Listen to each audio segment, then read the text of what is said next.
In the heart of a bustling city where the skyline pierced the clouds and the streets were alive with the sounds of honking cars and chattering pedestrians, a cozy, upscale restaurant named the Silver Spoon nestled between high-end boutiques and art galleries.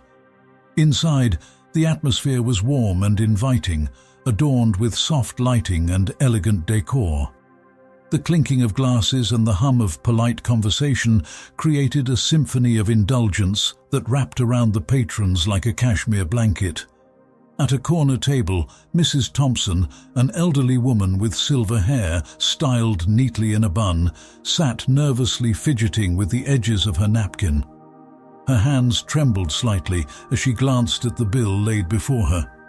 It was a modest meal, a simple bowl of soup and a small salad, yet the numbers felt insurmountable. The weight of her financial strain pressed down upon her, a burden she had never anticipated carrying alone after the passing of her husband. The waiter, a young man with slicked back hair and an air of superiority, approached the table with an impatient sigh. His eyes darted from the bill to Mrs. Thompson, his expression a mixture of disdain and condescension. "Ma'am, I'm afraid you'll need to settle your bill or leave the premises," he said, his tone dripping with entitlement. Mrs. Thompson's heart sank. I'm sorry. I just need a moment," she stammered, her voice barely above a whisper. She rummaged through her purse, her fingers trembling over the contents, coupons, a few coins, and a crumpled dollar bill that seemed to mock her in its insignificance. The waiter huffed, crossing his arms. "Ma'am, this isn't a charity. I can't keep you here indefinitely. Either pay or leave." A small crowd of patrons nearby began to take notice, their conversations tapering off into whispers. A young couple at a table adjacent to Mrs. Thompson exchanged glances, their expressions shifting from indifference to concern. I'll pay. Just give me a moment," she pleaded, her voice rising in desperation. The waiter rolled his eyes, clearly unimpressed. "You've had your moment, lady. I'll be back," he said curtly, turning on his heel and striding away with an air of finality. As Mrs. Thompson sat there, tears welling in her eyes, she felt the weight of the world upon her shoulders. How had her life come to this? The memories of her husband, the laughter they shared, the dreams they built together, all seemed to fade into the background. Now, in this upscale restaurant, she felt like a ghost, a spectre of a life once lived, now reduced to a mere shadow. Outside the restaurant, the sun shone brightly, but the warmth felt distant to Mrs. Thompson. She found herself on a nearby bench, her hands clasped tightly in her lap.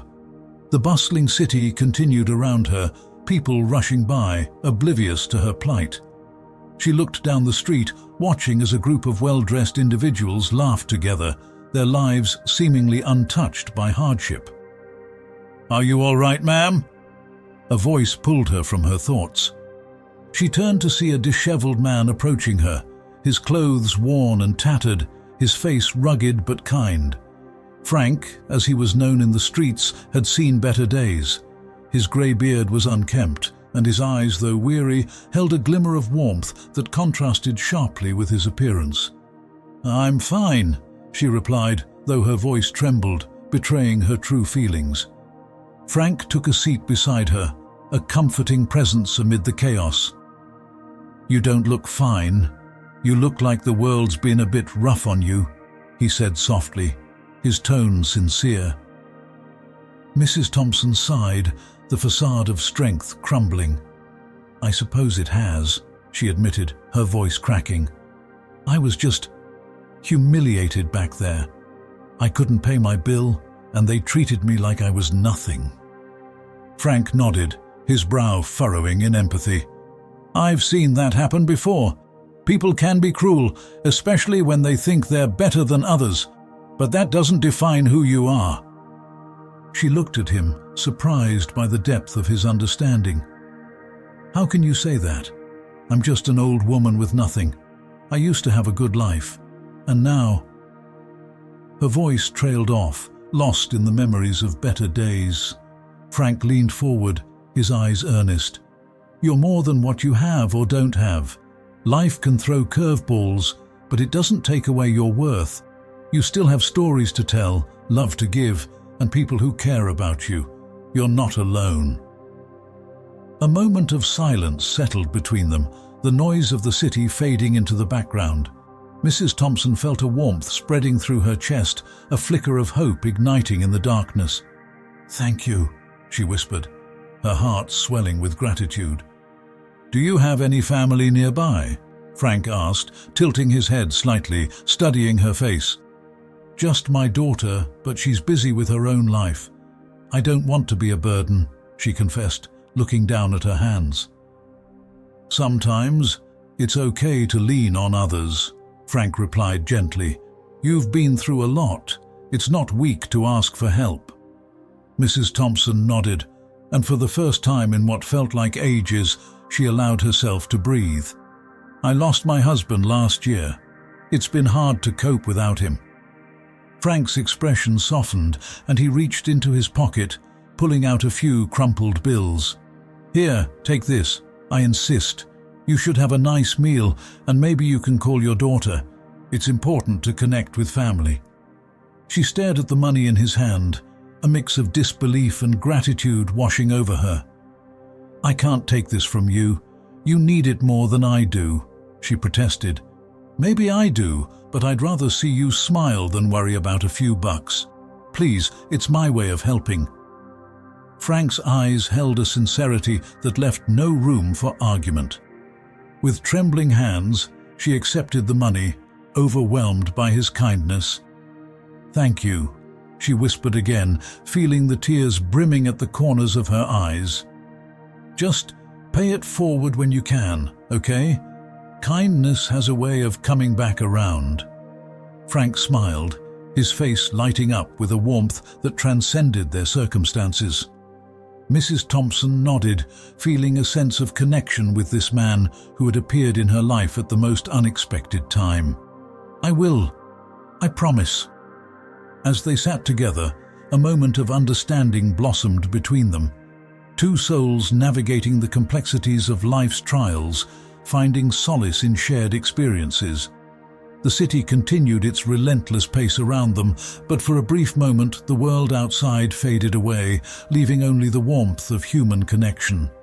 Frank rose to his feet, ready to leave, but not without one last look at Mrs. Thompson. "You take care of yourself, all right? Remember, you're stronger than you think." With that, he turned and walked away, his figure fading into the bustling throng of the city. Mrs. Thompson watched him go, her heart full, the kindness of a stranger igniting a flicker of hope within her. In that moment, she realized that even in the darkest of times, unexpected acts of kindness could light the way forward, reminding her that she was not alone in her struggles. As she clutched the money in her hand, she felt a renewed sense of purpose, a desire to reach out, to reconnect, and to embrace the life she had left. The sun hung high in the sky, casting a warm golden hue over the park where Frank sat on a weathered wooden bench. A light breeze rustled the leaves of the nearby trees, creating a soothing sound that momentarily eased the burden of his thoughts. He had spent the night thinking about Mrs. Thompson, a woman he had only recently met, yet someone who had already left a mark on his heart. The feeling of having helped her lingered warmly within him, like the gentle rays of sunlight that kissed his skin. Frank took a bite of the meager meal he had managed to scrounge together, a simple sandwich he had pieced together from leftover bread and a single slice of cheese. It was nothing extravagant, but today it tasted different. Each bite was accompanied by a sense of accomplishment, as if the taste of the sandwich was somehow sweeter because he had shared a small part of his own life with someone else. Just as he was about to take another bite, he caught sight of a group of well-dressed men approaching him. The men wore tailored suits that seemed out of place in the park's casual atmosphere. Their serious expressions made Frank's stomach twist into knots. He instinctively shifted in his seat, trying to appear nonchalant, though panic surged beneath his calm exterior. One man stepped forward, his demeanor commanding yet oddly courteous. "Excuse me, are you Frank?" he asked, his voice smooth but firm. "Yes, that's me," Frank replied, his voice barely above a whisper. He could feel his heart racing. "Who are you?" The man extended his hand, introducing himself. "I'm Mr. Johnson, a private investigator. We've been looking for you." Frank felt a wave of confusion wash over him. "Looking for me? Why? Is there a problem?" Mr. Johnson hesitated for a moment, glancing at his companions as if gauging their reactions. "It's not a problem in the sense you might think. It's about your past, your family." "My family?" Frank echoed, feeling a mixture of anxiety and curiosity. He hadn't thought much about his family for years, not since he had chosen to escape the life that once suffocated him. "What about them?" "Let's talk somewhere private," Mr. Johnson suggested, his tone shifting to one of urgency. "It's important." Frank stood up, his mind racing with questions, but he followed the men to a nearby office building. As they entered a small conference room, Frank felt the weight of the world upon his shoulders. The walls were adorned with photographs of smiling families, a stark contrast to the loneliness he had grown accustomed to. Mr. Johnson gestured for Frank to take a seat, and he obliged, his hands nervously fidgeting on his lap. "Frank," Mr. Johnson began, his tone serious, "I know this is unexpected, but we've been investigating your case for a while now. We believe you may be the heir to a substantial estate left to you by your family." Frank blinked in disbelief. "Heir? To what? I don't understand. I've been living on the streets for years. Why would anyone be looking for me?" Mr. Johnson leaned forward, his eyes piercing into Frank's. "Because you are not just any homeless man. You come from a wealthy family, and they have been searching for you since you disappeared." The room felt like it was closing in on Frank. Memories of his old life flickered in and out of focus, but they were hazy, almost surreal. "I didn't disappear. I left. I needed to get away from everything." "I understand," Mr. Johnson replied, his voice sympathetic. "But your family wants to find you. They've been worried sick ever since you vanished." "What happened to them?" Frank asked, his voice trembling slightly. It had been so long since he had thought about his family, and the prospect of reconnecting with them filled him with both hope and dread. "They're still alive, and they've hired us to locate you," Mr. Johnson explained. "Your father, in particular, has been desperate to find you. He fears for your well-being." Frank struggled to process this revelation. His father had always been the embodiment of wealth and expectations, a man who had wanted nothing more than for Frank to follow in his footsteps. "I can't go back to that life," he said, shaking his head. "I've found peace here, even in this chaos." Mr. Johnson regarded him with a mixture of respect and concern. "I understand your hesitation, but think about what this could mean for you. You could have a home, stability, and the resources to help others, like Mrs. Thompson." The mention of Mrs. Thompson sent a jolt through Frank. He had only just met her, yet she had already become a symbol of everything he had come to appreciate about his new life. "I helped her because I wanted to," Frank said defensively. "I don't need money to do good." "Of course. But imagine how much more good you could do with the resources at your disposal," Mr. Johnson pressed. "You could help countless others in need." Frank fell silent, his mind racing with conflicting thoughts. The idea of wealth had always been repulsive to him, yet he couldn't deny the truth in Mr. Johnson's words. Could he help more people if he had the means to do so? "Why did I have to leave?" Frank finally asked, his voice barely above a whisper. "What could possibly have driven me away from everything?" "Your departure was linked to a mental health crisis," Mr. Johnson explained gently. You were diagnosed with an illness that caused you to lose touch with reality. It led to your decision to abandon your life. Frank felt his heart sink. So, I'm just a victim of something I couldn't control? Not a victim, Mr. Johnson corrected. You're a survivor. You found a way to live despite the challenges you faced, but it's important to understand your past if you're to make decisions about your future. Frank's mind swirled with thoughts of his old life, the pressure of expectations and the suffocating weight of wealth. He had fled from it all, seeking solace in the simplicity of a life on the streets. And yet, here he was, faced with the possibility of returning to that life. I don't want to go back, he said firmly, though uncertainty laced his voice. I've found a purpose here, even if it's small. Then perhaps you can find a way to balance both worlds, Mr. Johnson suggested, his tone encouraging. You don't have to abandon your values. You can still be the man you've become while reconnecting with your family and using your inheritance for good. Frank looked down at his hands, feeling the weight of the choice before him. Could he really bridge the gap between the person he was and the person he had once been? As he sat in the conference room, surrounded by men dressed in sharp suits who spoke of wealth and inheritance, Frank felt a flicker of hope for the first time in ages. Perhaps this unexpected turn of events could lead him to something greater. But could he reconcile the two parts of himself, the man who thrived in simplicity and the man who had once been surrounded by wealth?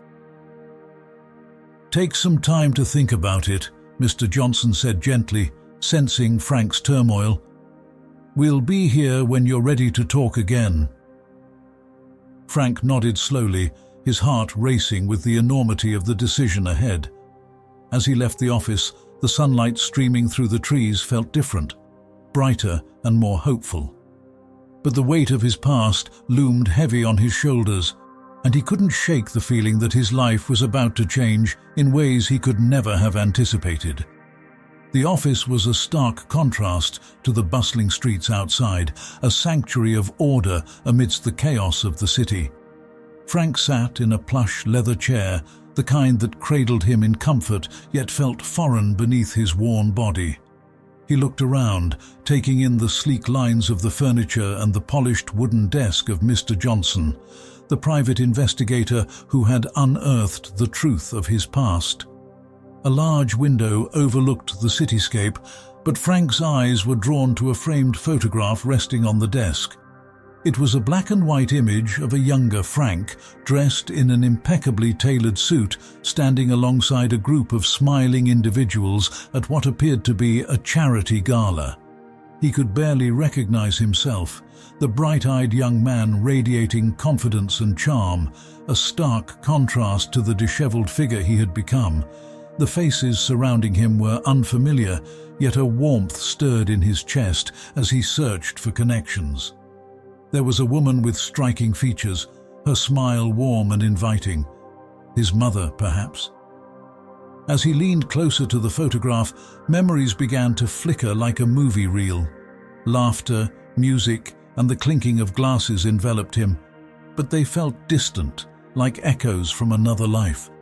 The image was a portal, pulling him back to a time when he had everything, yet he had chosen to abandon it all.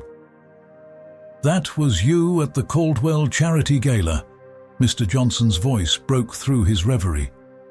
Frank turned to find the investigator leaning casually against the doorframe, arms crossed. You were the star of the evening, always giving to others. Your family was proud of you. They thought you had a bright future ahead.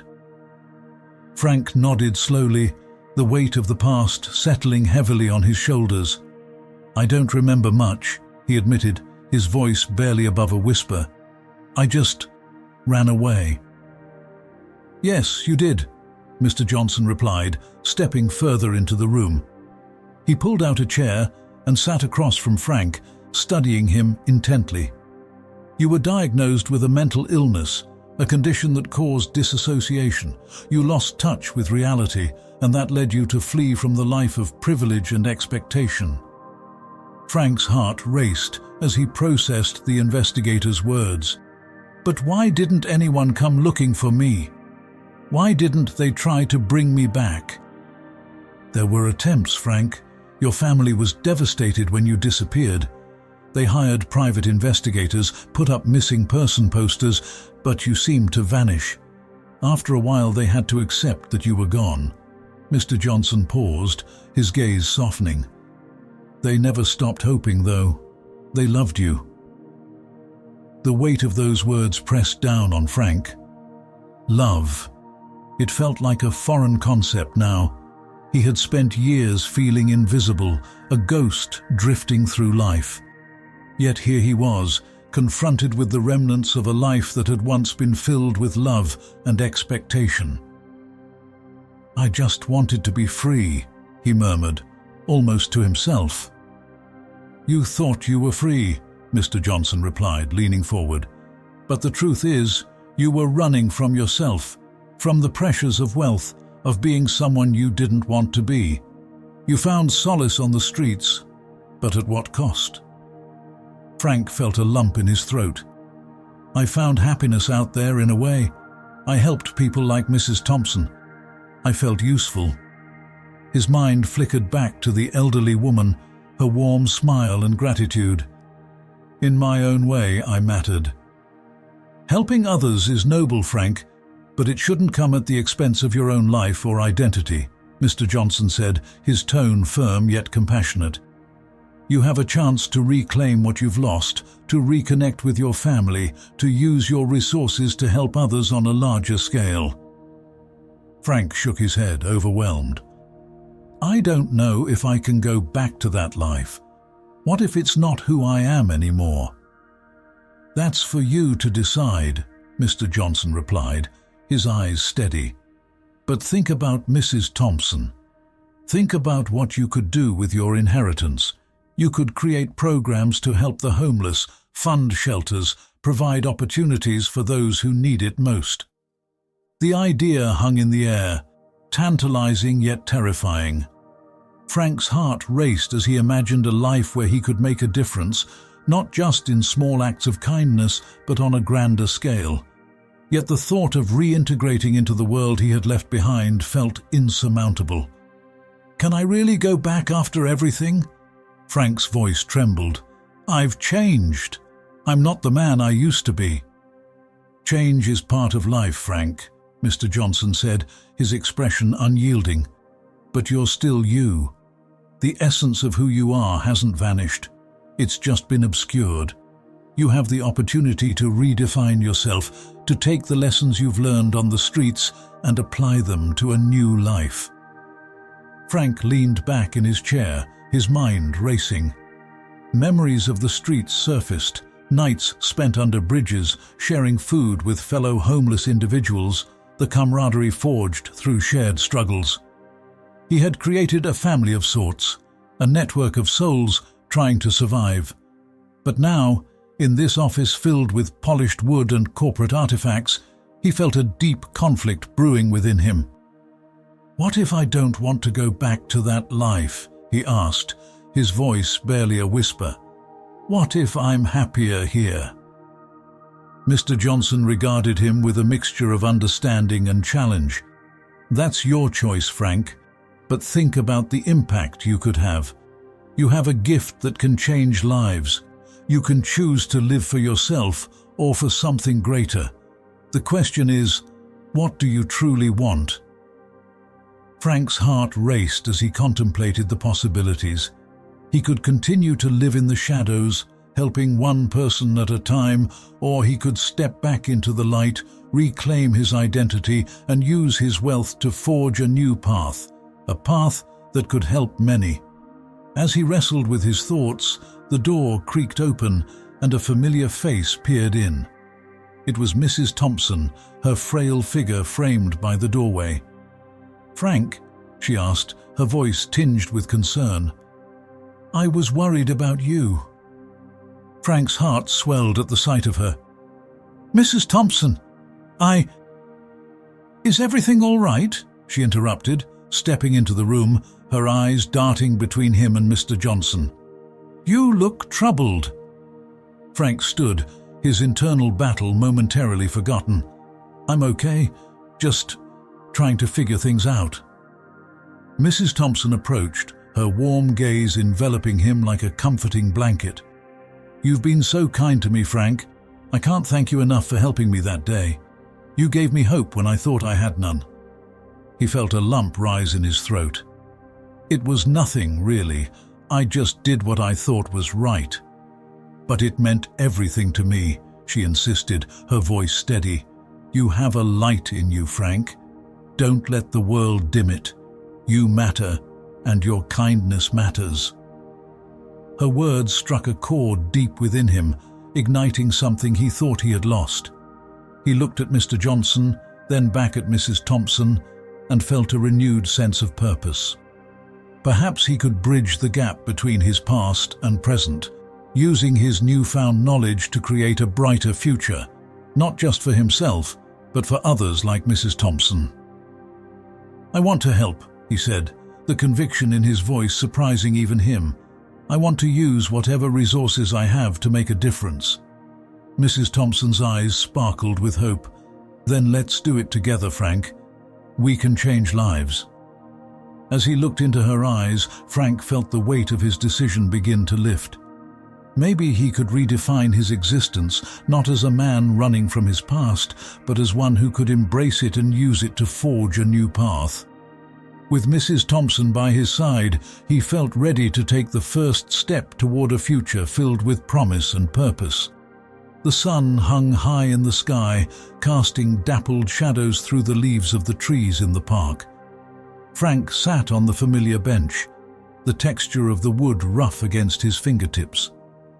He could still feel the warmth of Mrs. Thompson's gratitude from their last encounter. The memory of her smile filled him with a sense of purpose. But today, as he stared into the distance, the weight of the investigator's words pressed heavily on his chest. "Mr. Frank, think about what this could mean." Mr. Johnson's voice echoed in his mind, a mixture of urgency and optimism. "This inheritance isn't just money. It's a chance to change lives. Yours and many others." The thought lingered, tempting him like a siren's call. Could he really return to a life of wealth after all these years spent in the shadows? He sighed, resting his head against the back of the bench. A part of him longed for the comfort of security, for a roof over his head and a warm bed to sleep in. Yet, another part of him cherished the simplicity of his life now, the small connections, the smiles he shared with strangers, the feeling of freedom that came with not being tied to expectations. Just then, he spotted Mrs. Thompson slowly making her way through the park, her cane tapping rhythmically against the pavement. Her once bright attire was faded, but she still held herself with a grace that belied her years. Frank's heart surged at the sight of her. He had to speak with her again. "Mrs. Thompson!" he called out, rising to his feet. She turned, her eyes brightening as she recognized him. "Frank, what a lovely surprise!" she exclaimed, her voice tinged with genuine warmth. She approached, her cane guiding her confidently. "I was just thinking about you," he admitted, a hint of shyness creeping into his tone. "I wanted to see how you've been." "I've been all right, dear. Just the usual aches and pains," she replied, though her smile suggested she was far more resilient than she let on. "How about you? Have you thought more about what we discussed?" Frank hesitated. The discussions of wealth and inheritance felt heavy, almost burdensome. "I have," he finally said, his gaze drifting to the ground. "But it's complicated." "Complicated how?" she asked, her eyes narrowing with concern. "It's just, I've lived without much for so long. I've come to appreciate the small things." He took a deep breath, searching for the right words. "I worry that if I go back to that life, I'll lose sight of what really matters." Mrs. Thompson nodded knowingly. "I understand. But you have a chance to help others, Frank. You could make a real difference in this world. You have a gift for kindness that not many possess." "Kindness?" Frank echoed, a small chuckle escaping his lips. "I'm just a man with a few crumpled bills to spare." "Ah, but it's more than that. It's not about the money you give. It's about the heart behind it. You showed me that when you helped me. You reminded me that there are still good people out there." Her voice softened, and she leaned closer. "You have a chance to not just change your life, but to change the lives of many." Frank felt a swell of emotion at her words. He had never thought of himself as someone who could make a difference, particularly not in the grand scheme of life. "I don't know, Mrs. Thompson. It's all so overwhelming." "It is indeed. But think about it. If I hadn't met you, I don't know how I would have gotten through that day. You made a choice to help me, and that choice changed my outlook." She paused, her expression contemplative. Sometimes the hardest choices are the ones that lead to the greatest rewards. As they continued to talk, Frank found himself opening up more about his life on the streets. He shared stories of the people he had met, the struggles they faced, and the small acts of kindness that had brightened his days. Mrs. Thompson listened intently, her eyes reflecting empathy and understanding. "You know," she said after a moment of silence, "the world could use more people like you. There are so many who feel lost and forgotten. If you decide to take that inheritance, perhaps you could start something that helps those in need." The idea sparked something deep within Frank. He imagined using his wealth to create a shelter, a place where people could find not just a meal, but community, support, and understanding. "You really think I could do something like that?" he asked, hope flickering in his voice. "Of course. You have the heart for it, and you've experienced what it means to struggle. You could connect with those people in a way that others can't." Her eyes gleamed with encouragement. "Just think about it, Frank. You could be a beacon of hope." He felt a smile spreading across his face, a warmth blooming in his chest. "That's a beautiful thought, Mrs. Thompson, but what if I fail? What if I can't handle it?" "Then you try again. Life isn't about never failing. It's about getting back up after you do. Remember, even the tallest trees started as small seeds." For the first time, Frank felt a flicker of determination ignite within him. Perhaps this was a path he could explore, a way to merge his past and present. "I'll think about it," he said, his voice steadier than before. "Good. Just remember, you're not alone in this. You have me, and I'm sure there are others who would rally behind you." She smiled, a twinkle in her eye that reminded Frank of the hope he felt when he helped her that day in the restaurant. As they continued their conversation, Frank realized that material wealth wasn't what defined a person. It was the connections they forged and the impact they made on those around them. He felt a bond with Mrs. Thompson that transcended their circumstances, a shared understanding of hardship, resilience, and hope for the future.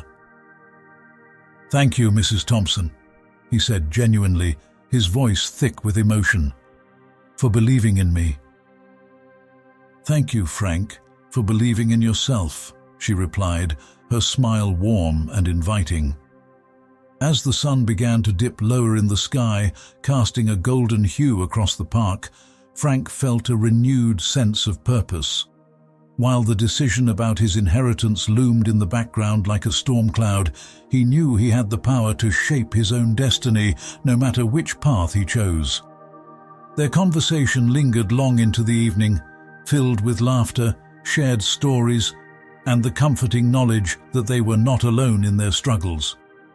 While the weight of his decision loomed ahead, Frank felt lighter, buoyed by the connection he had rekindled with Mrs. Thompson and the possibility of a future filled with purpose and kindness.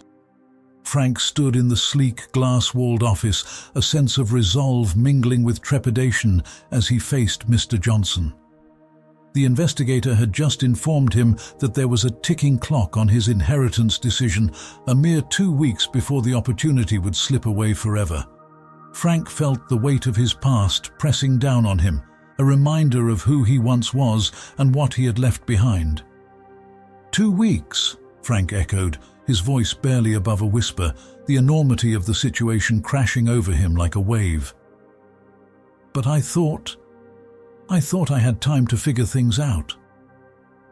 Mr. Johnson's expression was sympathetic but firm.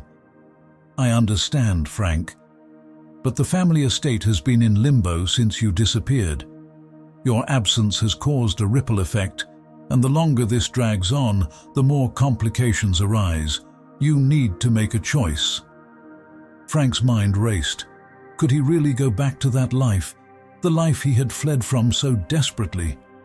He glanced out the window, watching the bustling city below. Cars honked, pedestrians hurried by, and somewhere in that chaos, Mrs. Thompson was likely tending to her community project, her spirit unyielding despite her circumstances. The thought of her brought a flicker of warmth to his heart, but it also deepened his internal conflict. I just don't know if I want that life again, Frank finally admitted, his voice trembling with uncertainty. I've found something here, something real. Mr. Johnson raised an eyebrow, clearly intrigued. But think about the good you could do, Frank. With that fortune, you could help people, like Mrs. Thompson. You could create programs for the homeless, fund community projects, make a real difference. Frank nodded slowly, but the idea felt heavy in his chest. And what if I lose myself again? What if I become someone I don't recognize? Then you have to promise yourself that you won't, Mr. Johnson replied firmly, his tone a mixture of encouragement and urgency. You are in control of your destiny. Just remember your roots and the people who have touched your life since you left. The conversation lingered in Frank's mind as he left the office, the weight of his choices pressing down on him. He wandered through the city, the streets bustling with life, but he felt detached, as if he were observing the world from behind a glass screen. The vibrant colors of the city blurred into a dull gray as he thought of Mrs. Thompson's soft smile, her unwavering kindness in the face of adversity. Later that day, as he sat on a park bench, the sun casting long shadows across the ground, he felt a gentle hand on his shoulder. Frank turned to see Mrs. Thompson standing there, her eyes bright with determination. "Frank, you won't believe what I've been working on," she exclaimed, her voice filled with excitement. "I've started a community project for seniors who are struggling. We're gathering supplies and organizing a food drive. I'd love for you to join us." Frank's heart swelled at the thought of her initiative. "That sounds amazing, Mrs. Thompson, but I'm not sure how much help I can be." "Every bit counts," she insisted, her expression serious. "You inspired me with your kindness. I truly believe we can make a difference together. There are so many people out there who need support, and we can be their voices." He hesitated, torn between the allure of his potential inheritance and the tangible impact he could have right here, right now. "I've been thinking a lot about my past and what it means for my future," he finally confessed. "I have this opportunity to reclaim my inheritance, but I don't know if it's what I want anymore." Mrs. Thompson sat down beside him, her presence calming. "Sometimes the best opportunities come when we least expect them. But what truly matters is how you choose to use them. Have you thought about what you could do with that money?" Frank sighed, running a hand through his hair. "I could help people, but I could also lose myself in that world again. I've seen how money can corrupt and change people. I don't want that." "Frank, you're not that person anymore," she said gently. "You've grown, and you've learned so much from your struggles. Just look at what you've done for me. You've shown kindness when it was least expected. Don't underestimate the power of that." Her words struck a chord within him, and he found himself nodding. Maybe you're right. I just want to make sure I'm doing the right thing." "Then let's do this together," she urged, her eyes sparkling with hope. "Let's see how we can use whatever resources you have, whether it's your inheritance or just your time, to help others. We can organize community events, provide meals, and create a support network for those who need it." As they discussed their plans, Frank felt a sense of purpose rekindling in him. The thought of working alongside Mrs. Thompson, of being a part of something bigger than himself, filled him with a warmth he hadn't felt in years. Perhaps this was the path he was meant to take. That evening they attended a community meeting at the local church where residents gathered to discuss various issues facing their neighborhood. Frank's heart raced as he took a seat at the long table, feeling the weight of everyone's expectations upon him. He glanced at Mrs. Thompson, who smiled encouragingly, and took a deep breath. When it was his turn to speak, he stood up, his hands trembling slightly. "Hello, everyone. I'm Frank," he began, his voice steadying as he looked around the room. "I want to share my story with you and how I ended up here. I've faced my own struggles, and I've realized that kindness can change lives." The room fell silent, the audience leaning in as he recounted his journey from wealth to homelessness and the unexpected bond he'd formed with Mrs. Thompson. As he spoke, he saw their faces shift from curiosity to empathy, a connection forming between him and the community. "I may have an opportunity to reclaim my past, but I've learned that what truly matters is how we choose to live in the present," he concluded. "I want to help, and I believe together we can make a real difference in our community." Applause erupted in the room, the sound echoing against the walls, filling Frank with warmth.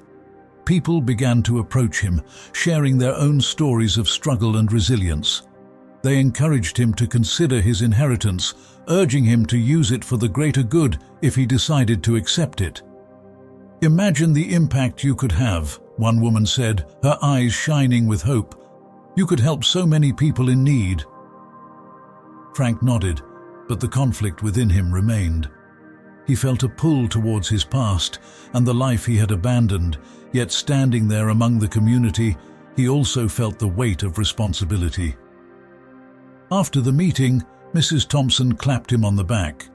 "You were fantastic, Frank. You have a gift for connecting with people. Whatever you decide, I know you'll make the right choice."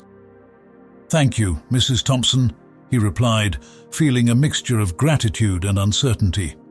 "But it's not just about me. It's about what we can do together." They shared a moment of understanding, both aware that their lives had intertwined in ways neither of them could have predicted. As Frank left the church, the weight of his decision loomed ahead, but he felt a flicker of hope. Maybe, just maybe, he could navigate this complex web of choices, finding his way back to who he was meant to be. Frank sat on a bench in the park, the weight of his thoughts pressing down on him like a heavy fog. The sun was beginning to set, casting a warm, golden hue over the city, but he felt cold inside. He had just finished sharing his story at a community meeting where people had listened intently, their eyes reflecting empathy and understanding. Yet, despite the supportive words and encouragement he received, an unsettling feeling gnawed at him. Just as he was lost in contemplation, his phone vibrated in his pocket, startling him. He pulled it out, staring at the unknown number flashing on the screen. A wave of apprehension washed over him as he hesitated and then answered. "Hello?" he said, his voice barely above a whisper. "Frank," a deep voice responded, calm yet urgent. "I hope you're sitting down. There's something you need to know about your family." Frank's heart raced. "Who is this?" he demanded, a mixture of fear and curiosity flooding through him. "It doesn't matter who I am. What matters is what I have to tell you. Your past is more complicated than you think. There are secrets that were buried long ago, secrets that could change everything." "Secrets?" Frank echoed, his mind racing. "What do you mean?" But before the voice could elaborate, there was a sudden crackle on the line, followed by an eerie silence. "Hello? Are you still there?" Frank asked, his pulse quickening. He heard nothing but a faint static noise before the call ended abruptly. "Damn it!" he exclaimed, frustration boiling within him. He glanced around, noticing the park was now mostly empty, save for a few couples strolling hand in hand and a child playing with a dog. He needed answers. He had to find Mr. Johnson. The investigator was his only link to unraveling the truth about his past. Frank rushed to the office, his mind racing with possibilities. What could the caller have meant? What secrets lay hidden in the shadows of his family's history? The thought of his identity being more complex than he ever imagined sent shivers down his spine. As he approached the office building, a sense of unease settled over him. The door creaked open, revealing a dimly lit reception area that felt unusually quiet. "Mr. Johnson," he called out, his voice echoing in the stillness. No response. He stepped further inside, the floorboards creaking under his weight, amplifying the tension in the air. His instincts screamed at him that something was wrong. He moved down the narrow hallway, peering into the offices that lined it. Most were dark, but as he reached Mr. Johnson's office, his heart sank. The door was ajar, swinging slightly as if someone had just left in a hurry. He pushed it open cautiously. The sight before him was chaotic. Papers were strewn across the floor, chairs overturned, and the desk was ransacked. "Mr. Johnson!" Frank shouted again, panic rising in his throat. He stepped inside, scanning the room for any sign of the investigator. Nothing. He crouched down, picking up a few scattered papers. Most were case files, nothing related to him. Then his gaze fell on a file that had been left open. "Frank's Legacy," it read in bold letters. Trembling, he pulled it closer, his breath hitching in his throat. Inside were photographs, newspaper clippings, and documents detailing a family he barely recognized. His hands shook as he flipped through them, his stomach tightening with each page. There were pictures of a woman who looked strikingly similar to Mrs. Thompson, smiling in a garden surrounded by flowers. Underneath, a caption read, "Philanthropist and community leader, Margaret Harrington." Frank's mind raced. Could this woman be connected to him? He continued to sift through the file, finding more about Margaret Harrington, her charitable works, her tragic death, and the family she left behind. The articles detailed a family torn apart by grief and scandal, revealing that Margaret had a son who had mysteriously disappeared years ago. The dates matched up with his own life. Was he that son? "Mr. Johnson!" Frank shouted again, desperation lacing his voice. He felt a rush of emotions, fear, confusion, and a flicker of hope. He needed to know what this meant. He needed to understand why he had been thrust into this world of uncertainty. Just then, he noticed something shiny on the floor beneath the desk. He knelt down, reaching for it. It was a pendant, intricately designed, with a small engraving on the back. "For Frank, with love, from Mom." His breath caught in his throat as he recognized the handwriting. It was unmistakably his mother's. "Mom!" he whispered, tears welling in his eyes. He stood up, gripping the pendant tightly. The world around him blurred as memories flooded back, fragments of laughter, warmth, and love that he had long buried beneath layers of pain and confusion. His mother's smile, her gentle touch, all came rushing back as if they were waiting for him to remember. But why had he lost her? Why had he lost himself? Frank's heart raced as he stumbled back toward the entrance, the file clutched tightly in his hand. He couldn't stay here. He had to find Mrs. Thompson. Somehow she was now intertwined in this tangled web of his past.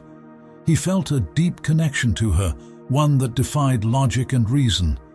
Perhaps together they could uncover the truth about their lives. As he stepped outside into the cool night air, the city lights twinkled above him like stars, yet he felt as if he were in a dream where the lines between reality and memory blurred. He had to find her. The urgency propelled him forward as he navigated the streets, his mind racing with thoughts of Margaret Harrington and the secrets that lay buried in his family's history. The park was empty when he arrived, the shadows stretching long under the streetlights. "Mrs. Thompson," he shouted, his voice echoing through the stillness. He scanned the area, anxiety clawing at him. What if she had gone home? What if he lost the chance to connect the dots between their lives? Suddenly, he spotted her sitting on a bench, her frail figure silhouetted against the glow of the lamp. She looked up, her eyes widening as she saw him approach. "Frank!" she exclaimed, a mixture of surprise and concern on her face. "What's wrong?" He felt a swell of emotion as he reached her. "I found something important," he began, breathless. "I need to talk to you about my family, about your connection to me." Mrs. Thompson's expression shifted to one of deep concern, and she patted the empty space beside her. "Sit down, dear. You look like you've seen a ghost." As he sat, heart pounding, he realized that the truth was just within reach. In that moment, surrounded by the night's quiet, he knew they were both on the brink of a revelation that could change everything. The answers he sought, the connections he craved, were finally coming to light.